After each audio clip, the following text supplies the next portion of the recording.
Hello friends, welcome to my channel NK finance.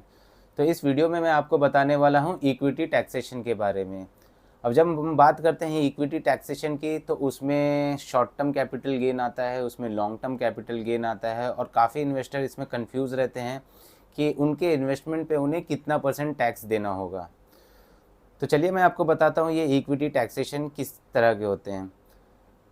कोई equity investment जो आपका 12 महीने से या 1 साल से ऊपर रहा हो और वहाँ पे आपने कुछ प्रॉफिट किया हो, तो उस प्रॉफिट का 1 लाख रुपया जो होता है एग्जेम्प्ट होता है।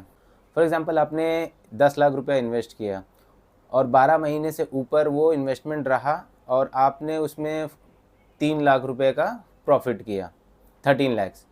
तो लॉन्ग टर्म कैपिटल गेन जो 10% होता है वो आपको 2 लाख पे लगेगा, ना कि 3 लाख पे, because long term capital gain 1 lakh रुपए एग्जेम्प्ट होता है। तो 1 लाख रुपया छोड़ के प्रॉफिट अमाउंट का, उसके ऊपर जो भी अमाउंट आपका प्रॉफिट का होगा उस पर 10% का आपको लॉन्ग टर्म कैपिटल गेन लगेगा। अब बात करते हैं शॉर्ट टर्म कैपिटल गेन की।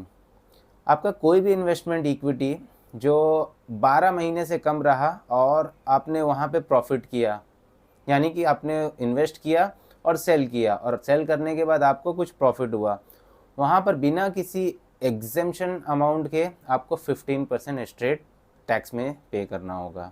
फॉर एग्जांपल आपने 10 लाख रुपया इन्वेस्ट किया और 6 महीने 8 महीने बाद आपने उसमें 11 लाख रुपया का सेल कर दिया, तो वो जो 1 लाख रुपया है ऊपर का, उस पर आपको 15% का शॉर्ट टर्म कैपिटल गेन देना होगा। तो ये शॉर्ट टर्म कैपिटल गेन और long term capital gain direct stocks में भी एप्लीकेबल है और म्यूचुअल फंड के इक्विटी ओरिएंटेड म्यूचुअल फंड में भी सेम एप्लीकेबल होता है। वहीं जो डेट म्यूचुअल फंड्स होते हैं उसका टैक्सेशन इससे काफ़ी डिफरेंट होता है। इसमें शॉर्ट टर्म कैपिटल गेन और लॉन्ग टर्म कैपिटल गेन की तरह कोई भी टाइम पीरियड नहीं होता है।